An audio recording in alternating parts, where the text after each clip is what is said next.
They have a hunger for human flesh, but they can enjoy the delicacy of human cuisine? Okay, okay. Maybe I don't need to slaughter humans after all if egg tastes this good. I was gonna slurp on your eggs, but anyway. Oh, she's gonna decline and we're gonna end up going with our monster girlfriend. Oh, this is gonna be awkward when she sees that happen. I told ya! You're going, oh, that's gonna, cause you know damn well she's still going to it. I really don't think the anime community is ready for just how depressing and messed up this series actually is gonna be. But it probably, by the masses, won't be considered that because at face value, oh, MC won't have herself by the end of the show. It's very pretty visuals. The water animation, the Yuri undertone, you know what I mean? Like, no. But I think, in a way, that probably makes it all the more impactful to those who can see through the cracks and actually see how fucked up this is. Because the most depressed people in our life often are the ones who seem the most normal, or just, oh, they're having an off day.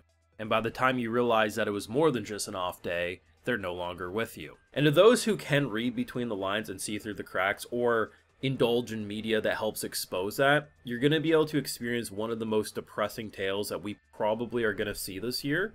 Now, for the masses, because it will probably not have the MC's head fly off or decapitated or whatever else, it won't be seen. But when I play stuff like Dead Space, yeah, that's a game that's horrifying because it's scary. But it's not the darkest because of the gore. It can be dark because of the psychological hell of the main character. There's so much to break down in this show.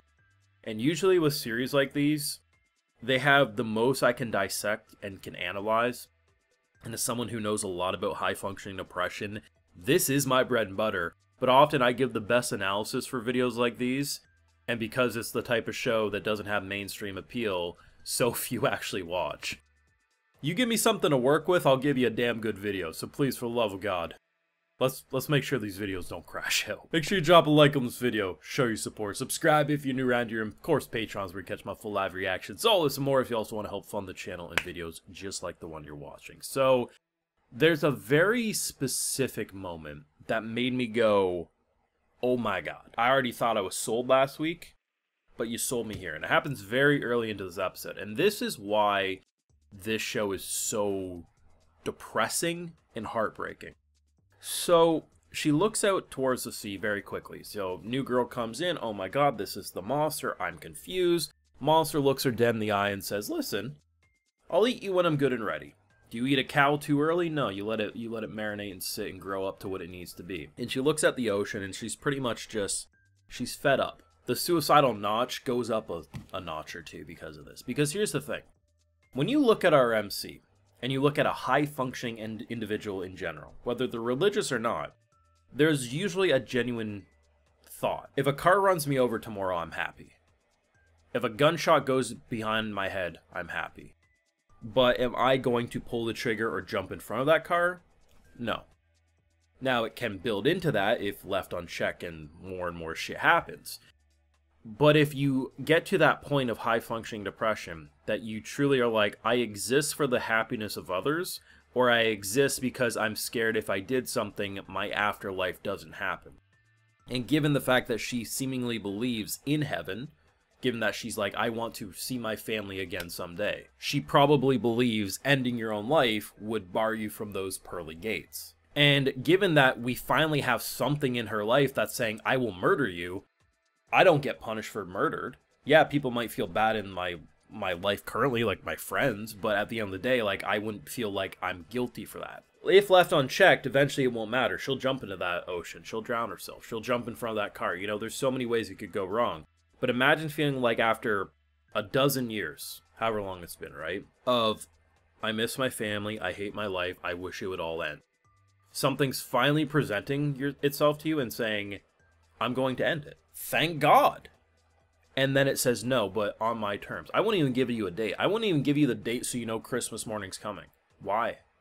That is the most realistic portrayal yet. And there was so many moments last week, like the concept of her feeling like she's drowning, but existing around everyone. I said it last week. Drowning is supposedly considered one of the most painful ways to die, because the entire time you're drowning, your body's, your mind, it fights to survive because it goes against its natural fight or flight instinct. and it hurts the entire way. You burn alive, at a certain point you no longer feel the pain because your pain sensors, your nerves go away. That's it's a beautiful way because like water is considered beautiful, blah, blah, blah, but it's such a painful way because no one realizes she's drowning. It's such a great way to handle it. You add in what they did with her depression here. Like, yeah, there's clearly like, I can make the jokes. She's gonna be eating things between her legs before she eats the main course. But at the same time, the high-functioning depression and what they're doing here is brilliant. But a lot of people are gonna overlook just how sad and depressing this is because it's beautiful visuals. And I think in a way, it's like the studio filtering out the crowds. There's going to be a lot of people who will watch this and say, oh yeah, she's sad, she doesn't want to live, but she'll get over it, because look at how pretty everything is. Because that's what people do in our own life. You got a good job, you'll get over it. You got a girlfriend, you'll get over it. Yeah, look at how great your life is. Or, you know, yeah, you look sad, but you'll get over it, because everything else at face value seems it's a nice sunny day. A lot of anime fans are going to do the same thing for our MC. Look at how beautiful the water animation is. But for those who know, we know. And there's also a really beautiful scene with her friend. So she tries to get her to go to the festival, right? And she ends up profusely apologizing. Like, oh my god, like, why are you apologizing to me? Like, you don't like crowds? My bad, let's walk you home.